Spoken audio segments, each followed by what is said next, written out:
Q&A, karena setiap pertanyaan selalu ada jawaban. Dipandu oleh Yohana Margareta.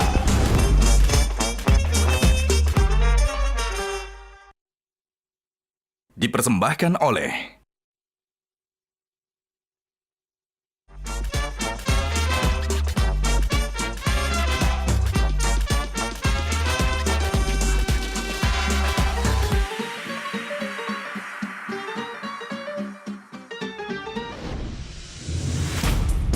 Gajah Duduk dipilih karena sudah lama hadir dalam mewarnai perkembangan berbusana di Nusantara dan telah melekat di hati lapisan konsumen secara turun-temurun.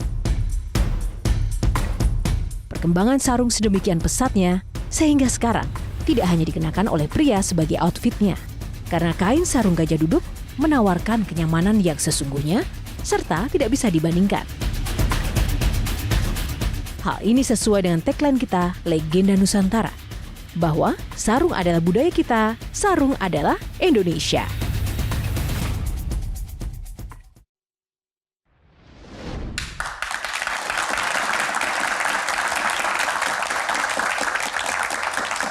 Halo, selamat malam pemirsa. Jumpa lagi bersama saya Yohana Margareta dan kali ini dalam program spesial dan eksklusif Metro TV Q&A, karena setiap pertanyaan selalu ada jawaban.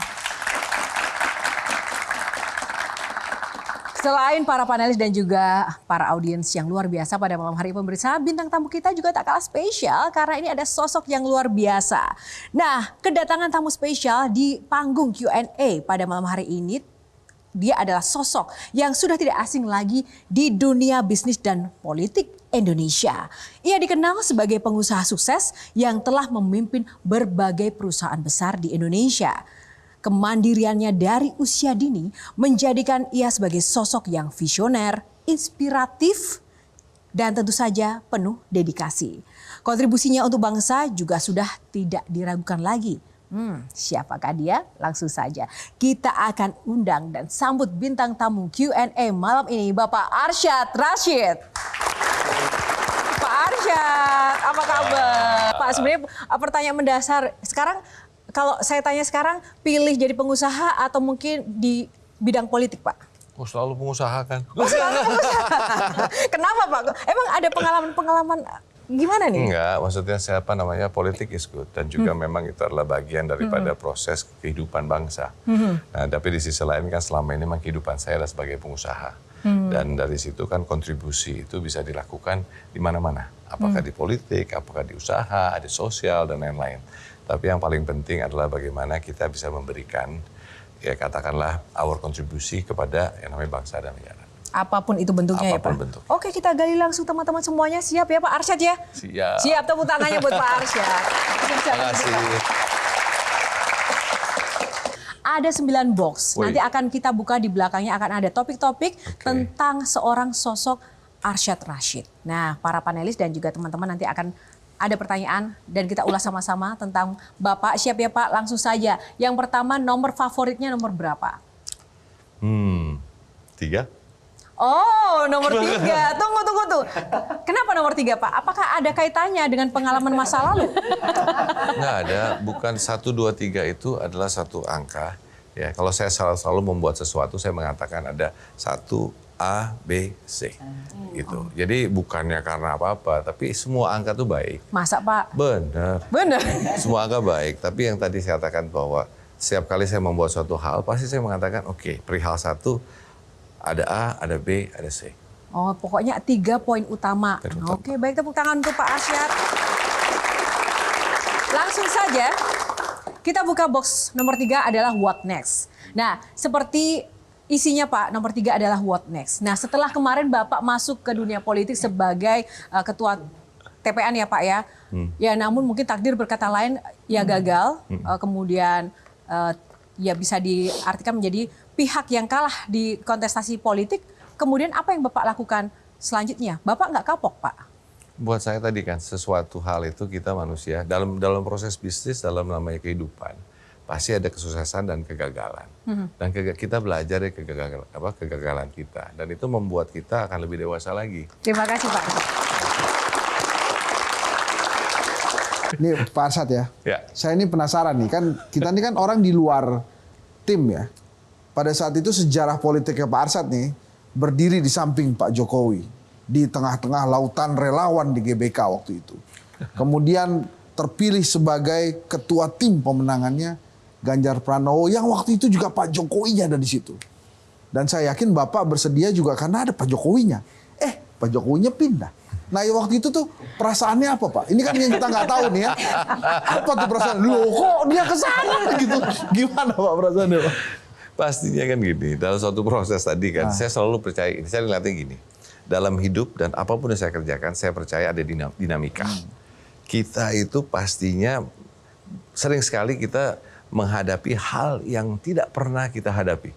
Yang nggak pernah kita kepikiran. Contoh hari ini, saya mendapatkan suatu pertanyaan, saya nggak pikir ada pertanyaan dari situ. Ya kan? Tapi ya udah, pada waktu itu ya kaget pastinya loh. Mana nih gitu kan. Tapi akhirnya itulah kenyataan yang ada. Ya. Jadi saya salah satu value nilai yang saya itu kan adalah agility. Ya kan. Kalau agility kita bisa beradaptasi, ya kan, langsung berinovasi, ya pemikiran out of the box dan juga akhirnya resilience, ya kan. Jadi akhirnya saya bilang udahlah, kalau emang begitu ya udah, ini kenyataan, kita nggak bisa mau apa-apa.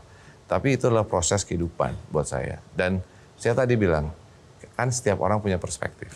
Dan kita harus hormati perspektif itu. Jadi buat saya, ya pasti ada perspektif beliau. Ya, sudah kita hormati itu. Tepuk tangan, terima kasih. Itu tadi seputar politik, tapi what next-nya Pak? Setelah tadi selesai dengan dunia politik, kan Bapak kan juga pengusaha, Bapak juga memiliki kepedulian terkait dengan lingkungan dan juga budaya, bahkan juga energi dan karbon. Nah, ini apakah juga masih menjadi concern yang menarik untuk Bapak setelah dunia politik? Atau jangan-jangan malah dunia politiknya masih ingin dilanjutkan atau gimana Pak? What next Pak? Tadi saya balik kalau sekarang ini fokus saya ini yang saya lagi terus serang lagi fokus sedikit.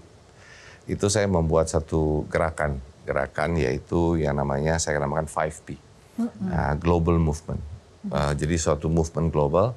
5P itu artinya peace, perdamaian, prosperity, kesejahteraan, bicara people, manusia, yaitu bicara pendidikan dan kesehatan, lalu bicara planet, itu bicara sustainability, dan yang kelima adalah partnership. Nah, partnership ini saya membawa 3 value Indonesia. Satu adalah value Bhinneka Tunggal Ika, unity and diversity. Yang kedua adalah gotong royong, inclusive collaboration. Dan yang ketiga adalah yang namanya musyawarah mufakat.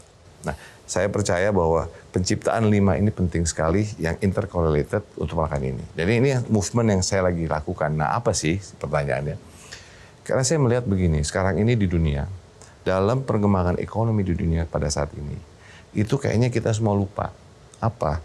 Instillment of values, membawa nilai-nilai masuk ke dalam proses pemikiran untuk ekonomi.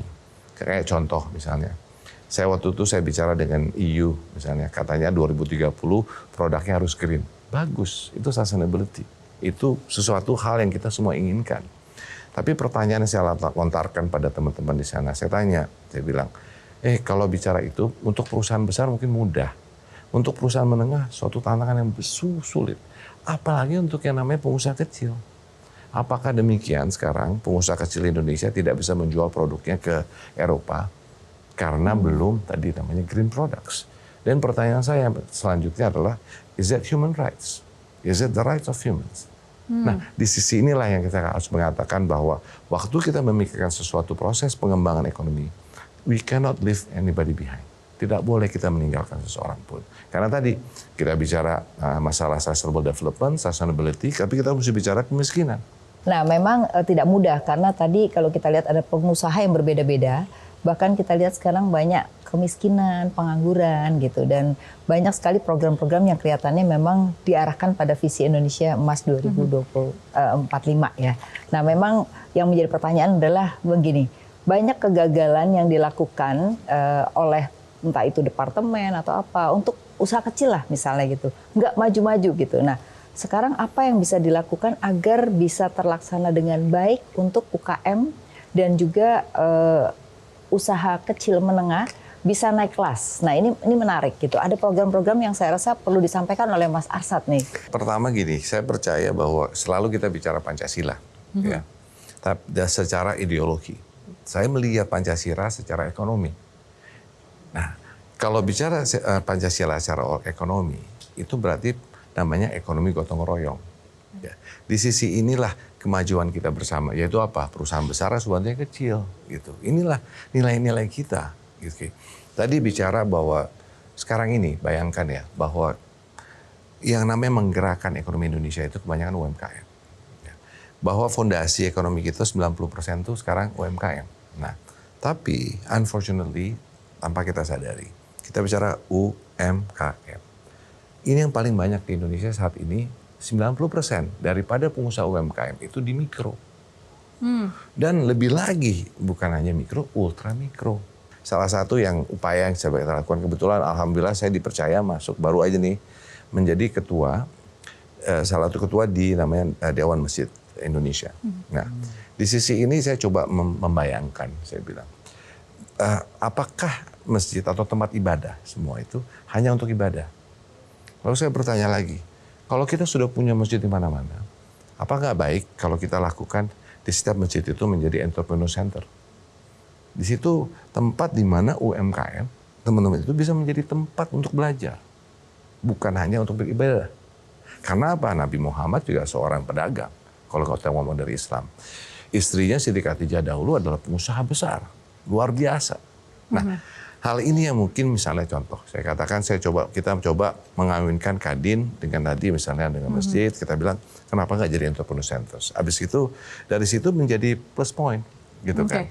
Nah, sebagai contoh, Mbak, misalnya, itu adalah bagaimana seperti Mbak Fiani mengatakan, bagaimana kita ingin menaikkan kelas. Karena ini PR kita bersama. Gitu. Tepuk tangan dulu untuk bos pertama. Pak, saya penasaran, kira-kira kenakalan remaja atau pemuda Bapak itu sejauh apa sih? Wah, jauh banget. Oh.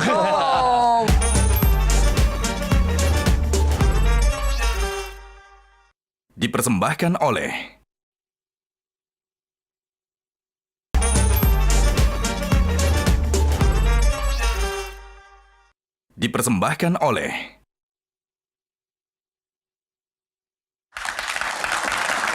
Yang kedua pilih box nomor berapa?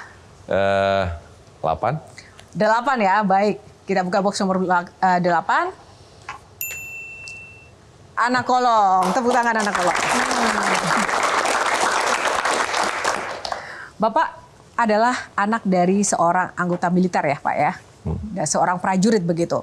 Artinya tadi dengan karakter dan juga visi misi Bapak, apalagi di dalamnya tadi, kalau di box pertama Bapak menyatakan ada unsur Pancasilanya itu sangat kental sekali ya Pak. Apakah itu ada hubungannya?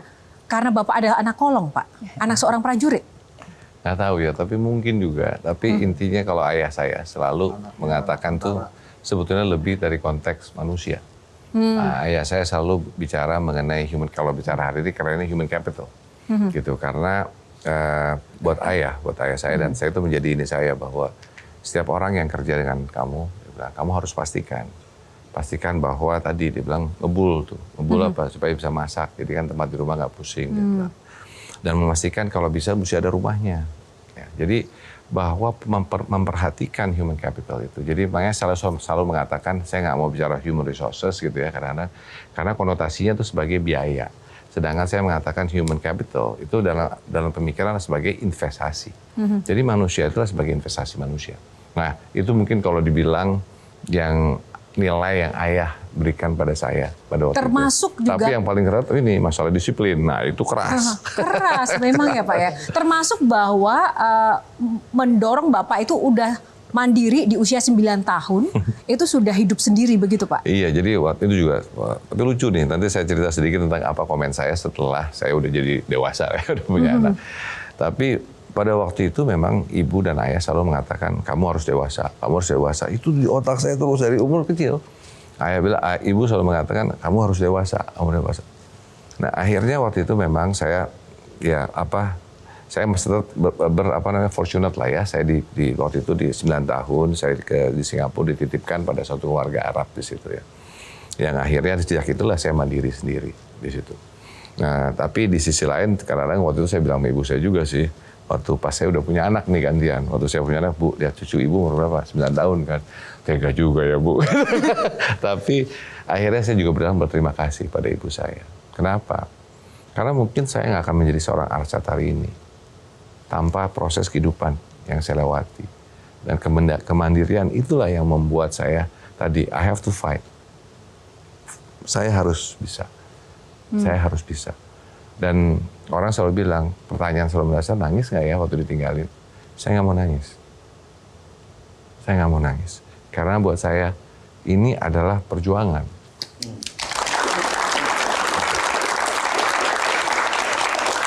Nah, ada satu foto yang juga ingin kita lihat sama-sama. Iya. Pak, komennya ini Pak Arsyad waktu di mana, Pak? Ini Umur SMA, berapa? SMA kalau nggak salah. SMA. Waktu atau tinggal kelas di mana 1. itu?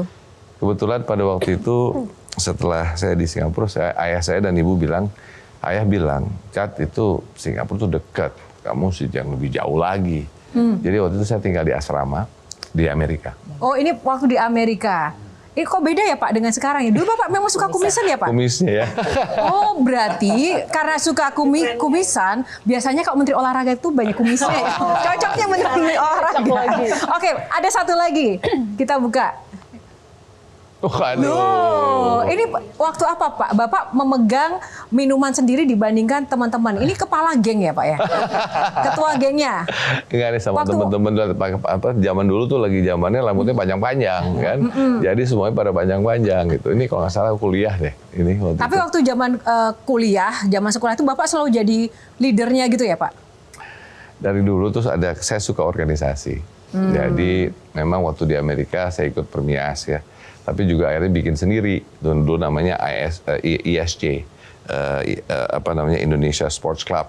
Waktu itu kita coba buat olahraga gitu. Karena saya punya tantangan waktu itu. Kebetulan saya ditantangin oleh seorang konsul jenderal di Indonesia di LA. Karena waktu itu setiap kali kita 17 Agustus gitu ya, ada pertandingan bola pasti ribut gitu. Terus saya bilang, Pak, saya bilang oke, boleh nggak kali ini kasih saya bilang. Insya Allah nggak ribut. Tapi alhamdulillah, jadi proses berjalan dengan baik, pertandingan terjadi, dan semuanya akhirnya nggak ada kejadian keributan. Jadi kalau ada potensi keributan silakan undang Pak Arsyad ya. Silakan Peter. Ya, saya cuma penasaran lihat gambar ini kan seperti geng mafia gitu ya. Pak, saya penasaran. Kira-kira kenakalan remaja atau pemuda Bapak itu sejauh apa sih? Wah, jauh banget.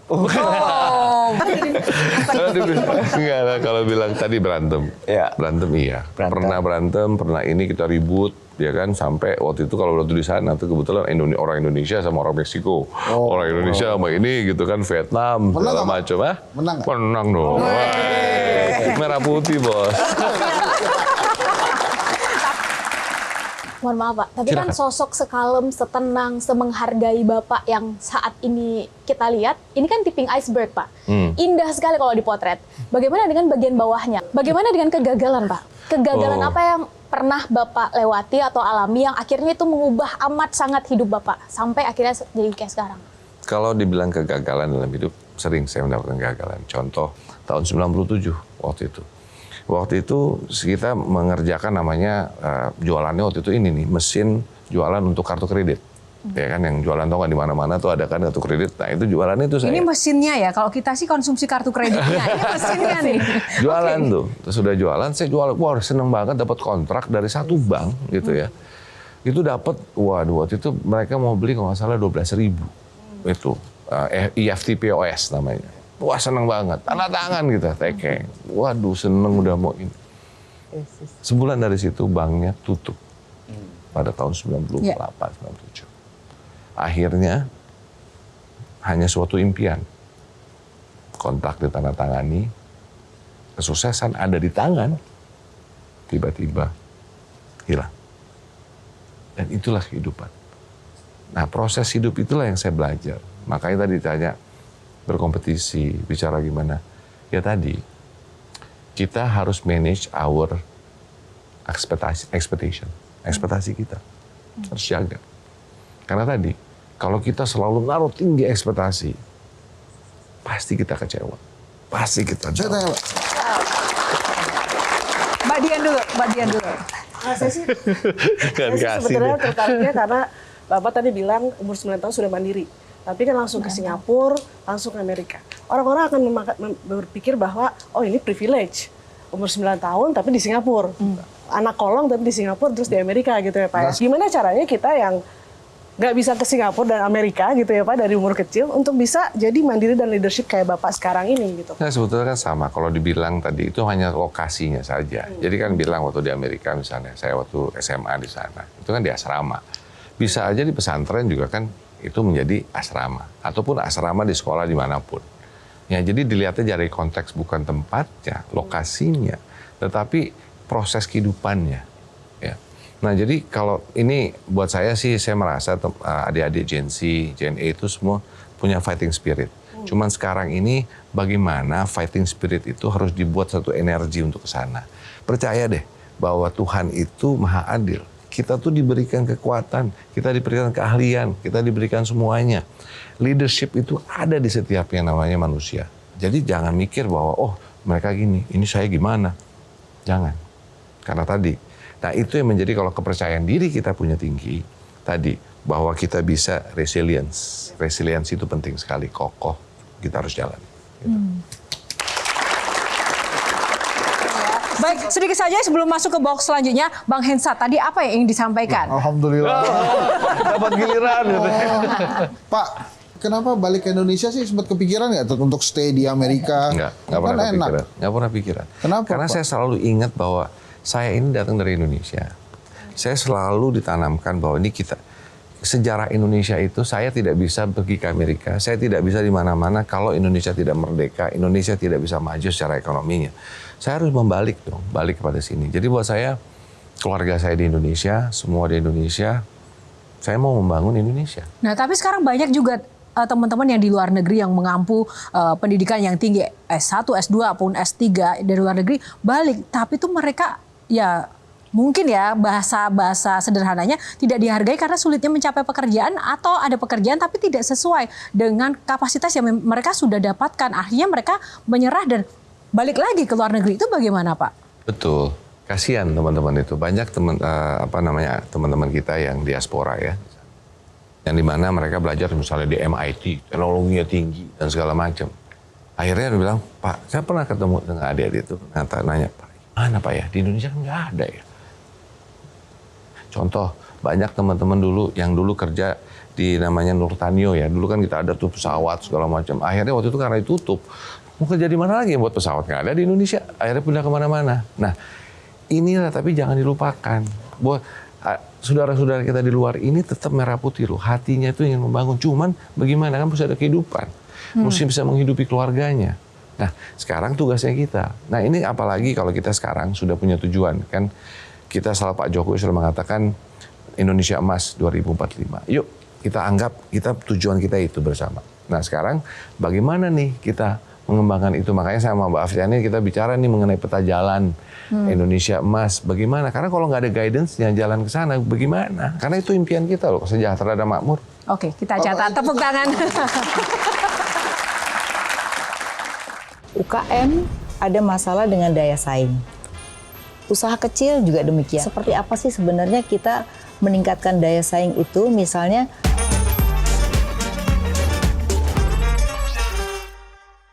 Dipersembahkan oleh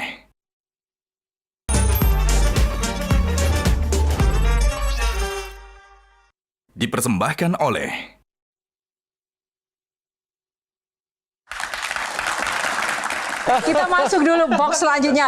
Pilih box nomor berapa Bapak? Nomor 5. Nomor 5, kita buka box nomor 5. Cuan-cuan Club.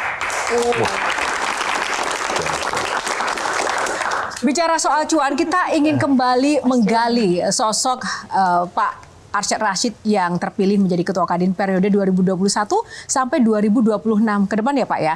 Nah, ini bagaimana sih Bapak kemudian menjalankan kapasitas atau tanggung jawab sebagai Ketua Kadin dan juga bisnis Bapak ini kan basisnya kan energi ya Pak ya. Kenapa sejak awal itu memilih bisnis yang berbasisnya energi? Apakah karena lahan basah, banyak cuannya, potensi cuannya lebih banyak di situ atau gimana Pak? By luck. Baiklah. Nggak, jadi gini, kalau ceritanya sendiri gini, saya nggak pernah berpikir kita mau bisnis di energi. Waktu itu kebetulan kita ingin membangun pembangkit listrik nih, waktu itu nih tahun 2000-an. Ya. Pengen, wah karena masih kurang banyak, jadi kita bilang itu menjadi peluang usaha. Akhirnya pada waktu itu Indonesia baru aja krisis 98. Kita itu waduh semua orang nggak mau lah investasi di Indonesia karena dibilangnya secara politik itu resikonya tinggi ya. Akhirnya kita mencoba mencari jalan gimana nih ya. Karena waktu itu saya pergi ke Tiongkok, ke China. Mencari tadinya adalah untuk membangun yang namanya pembangkit listrik ini. Akhirnya di sana bertemu dengan mereka, malah mereka menanyakan waktu itu kebetulan batu bara. Mereka menanyakan, tolong dong, bagaimana nih kita tolong suplai batu bara. Kaget juga saya. Kenapa? Karena mereka produser nomor 2 di dunia pada waktu itu. Nah akhirnya mereka mengatakan, enggak ini kita ada polusi baru di Cina. Dia bilang, nanti tidak boleh lagi 50% harus di reserve.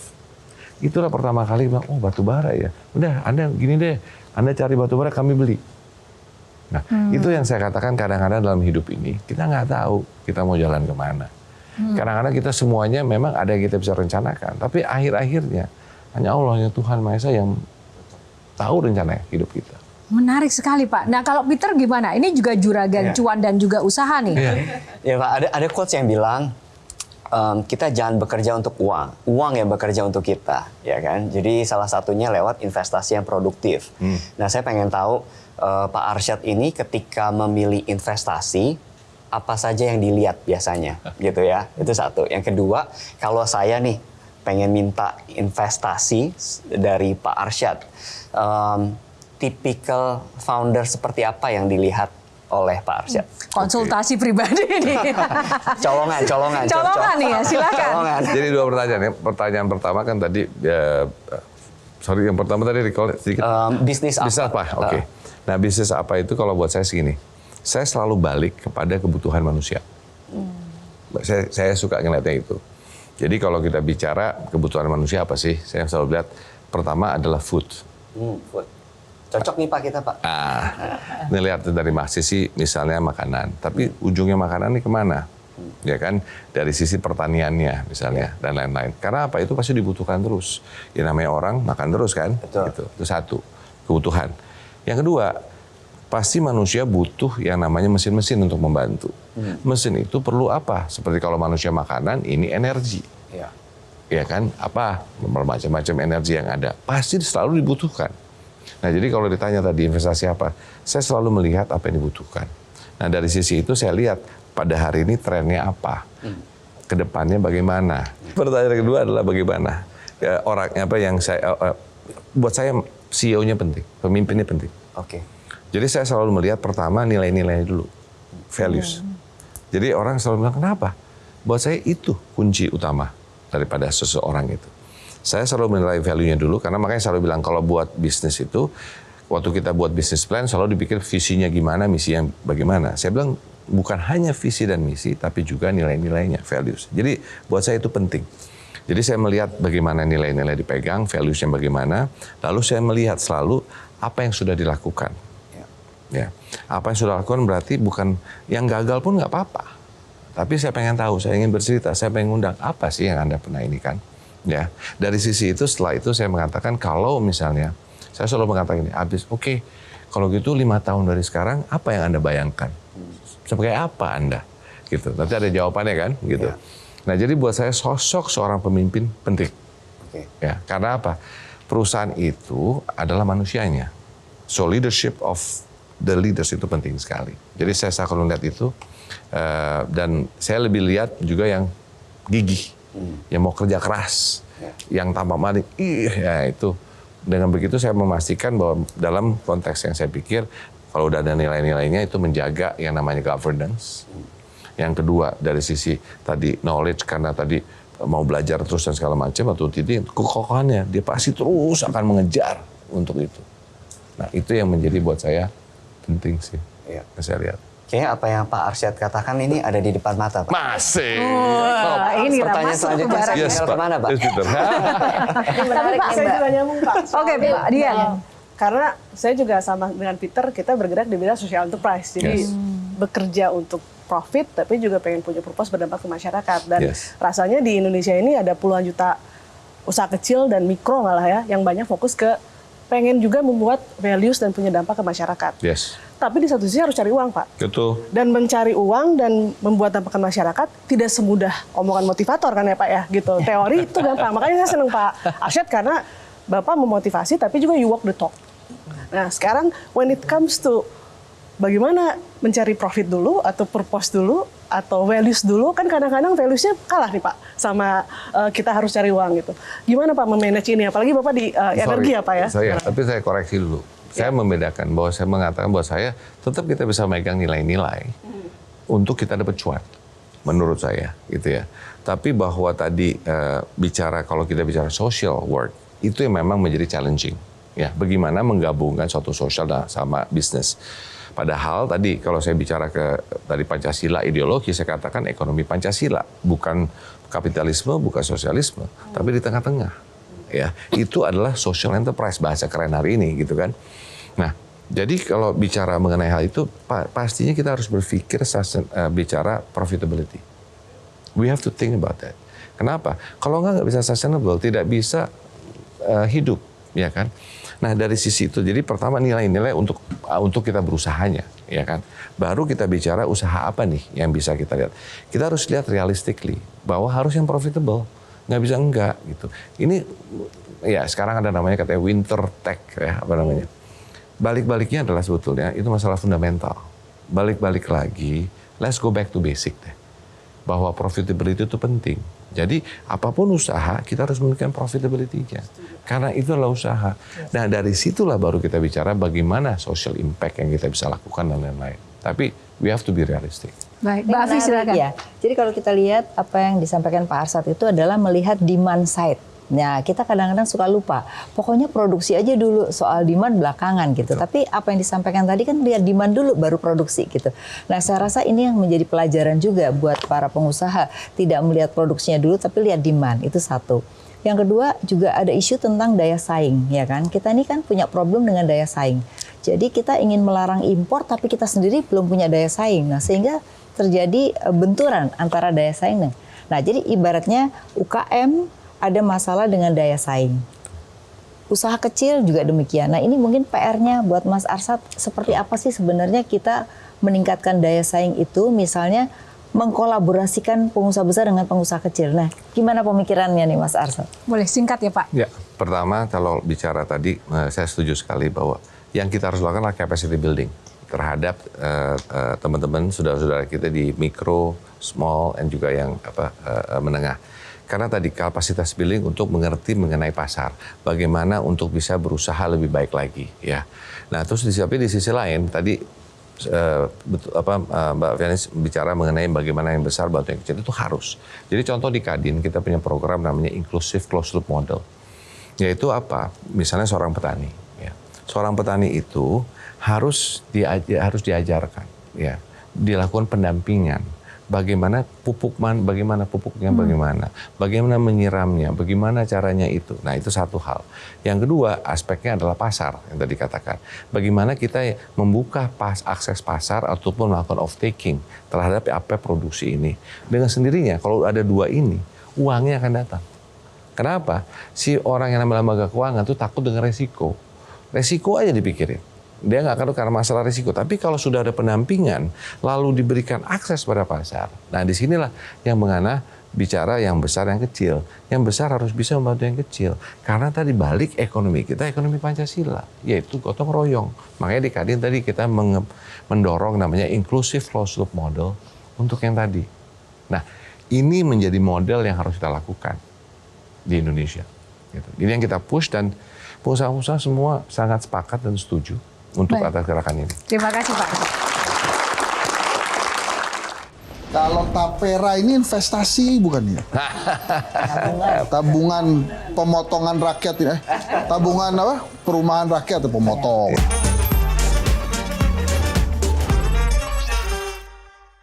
Dipersembahkan oleh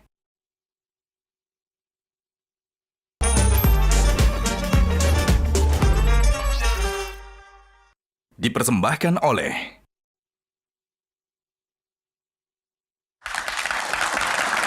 Masih banyak pertanyaan lainnya, namun kita lanjut dulu ke box selanjutnya. Pak, pilih box nomor berapa? Berapa nih? Yang belum nomor belum ada, Mbak. Oke, sebentar kita buka. 6. Buka box nomor 6. Kaula muda. Sesuai banget. Kita semua banget ya teman-teman ya. Baik, bicara soal kaula muda, saya yakin kita semuanya di sini memiliki jiwa-jiwa muda walaupun usianya tidak lagi muda. Ya. Saya percaya teman-teman. Namun kita akan lihat ada situasi yang agak ironis sekarang ya terkait dengan Gen Z atau kaula muda sekarang. Kita ada artikelnya. Coba kita lihat dulu. Pengangguran Gen Z tinggi, pemerintah diminta prioritaskan sektor padat karya. Nah, bagaimana Bapak selaku Ketua Kadin yang juga menggawangi seluruh para pengusaha ini melihat pengangguran anak-anak muda yang merupakan bagian dari modal generasi emas ke depan. Tapi kok sampai sekarang banyak penganggurannya? Kecemasan saya itu, kita selalu bicara bonus demografi. Ya. Yang dimana tadi bahwa populasi Indonesia itu banyak yang muda-muda. Ya kan, makanya waktu pemilu kemarin itu for the first time itu 60% itu pemilih pertama ataupun kedua, ya kan, istilahnya muda-muda semua. Nah, disinilah yang memang kita harus melihat kembali skill. Makanya saya senang sekali dengan vokasi-vokasi. Ya. Kenapa? Supaya vokasi itu langsung ke prakteknya. Bagaimana memperkerjakan itu skill yang benar gitu. Nah, tapi kita harus melihat fakta yang ada bahwa sekarang ini tadi dengan ada teknologi, saya katakan jumlah yang namanya pekerjaan menurun. Makanya kita fokus terhadap lebih banyak investasi yang bisa masuk. Karena investasilah yang bisa membuka lapangan pekerjaan. Ya. Tapi kita juga harus lihat sekarang ini program di Kadin salah satunya adalah, kalau sekarang bayangkan ini, waduh ini kalau 10 tahun lagi ya, tambah banyak anak-anak muda, pekerjaan yang nggak ada, kurang bagaimana. Nah, yang saya takutkan investasi yang kurang cepat ataupun tadi karena pengurangan teknologi. Nah sekarang kita mesti lihat juga di luar. Kenapa harus melihat di Indonesia saja?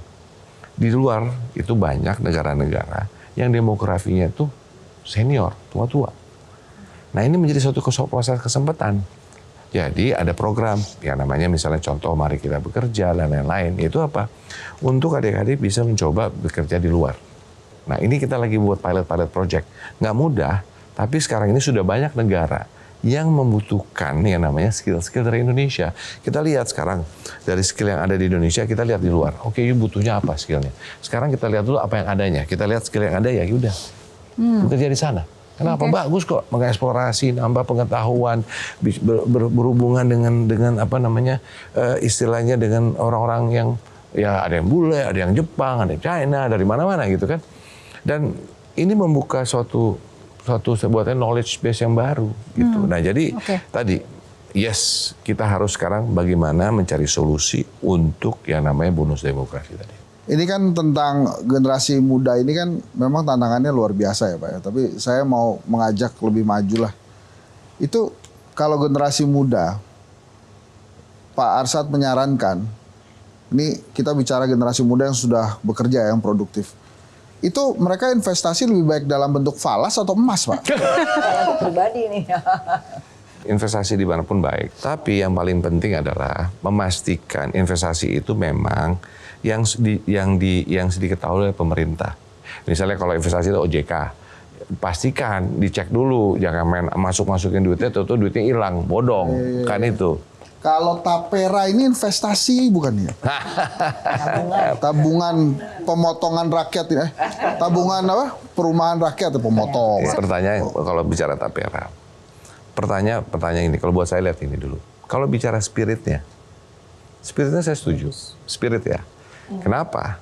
Karena bicaranya itu adalah ini banyak yang namanya generasi muda yang belum punya kediaman atau rumah, kan gitu.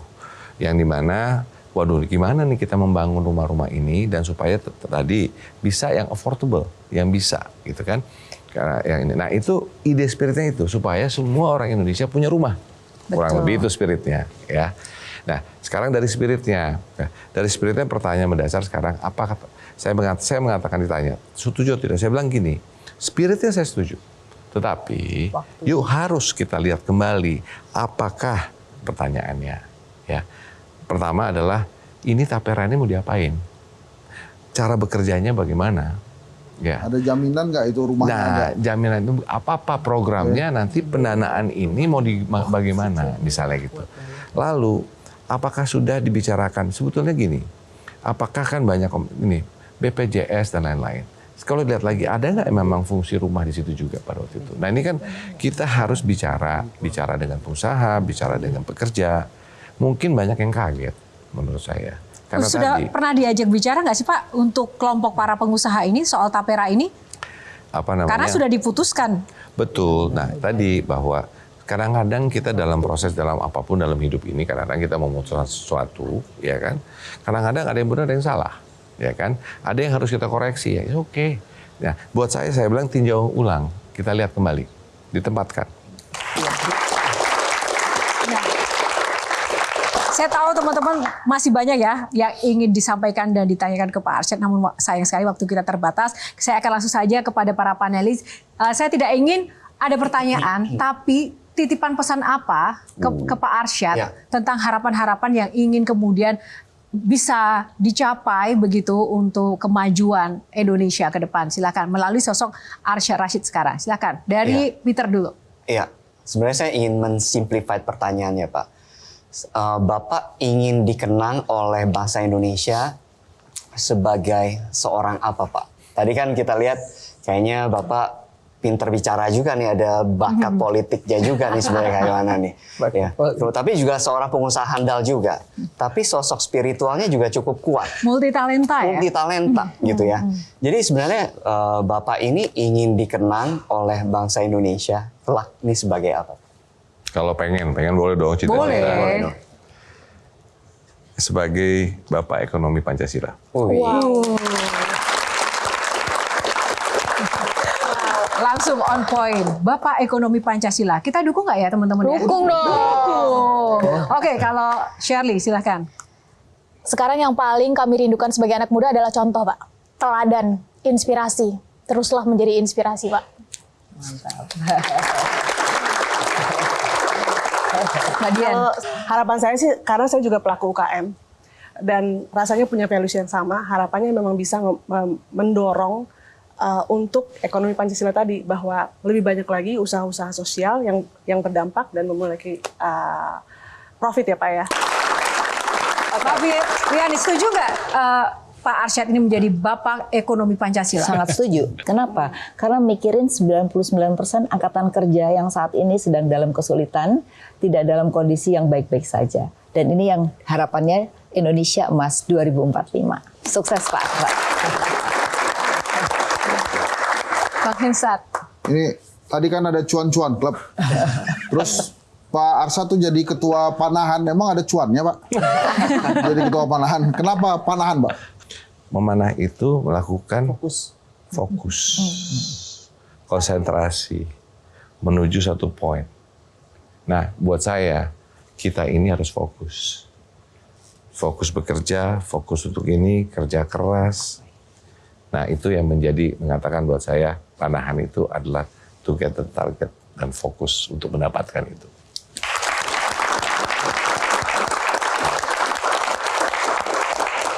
Terima kasih Pak Arsyad Rashid untuk pesan dan juga inspirasinya. Boleh berbagi kisah cerita yang luar biasa di Q&A pada malam hari ini, dan juga rekan-rekan panelis yang juga luar biasa memberikan banyak sekali pertanyaan, input dan juga masukan yang luar biasa, dan rekan-rekan mahasiswa juga. Jadi nggak ada salahnya saat ini kebahagiaan kita malam hari ini tidak hanya kedatangan bintang tamu, panelis dan juga audiens yang luar biasa, tapi malam ini kita juga melahirkan Bapak Ekonomi Pancasila Indonesia. Tepuk tangan. Boleh Pak, nanti di Wikipedia boleh ditambahin Pak, Bapak Ekonomi Pancasila ya. Sah ya teman-teman ya.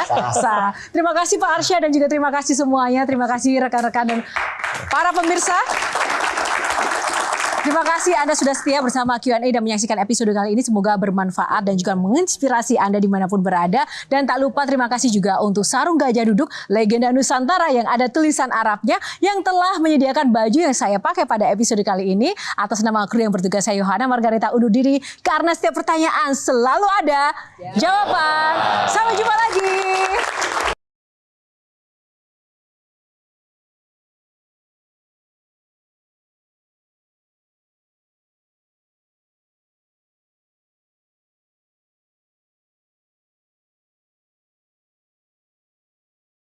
Jelajahi cara baru mendapatkan informasi. Download Metro TV Extend sekarang.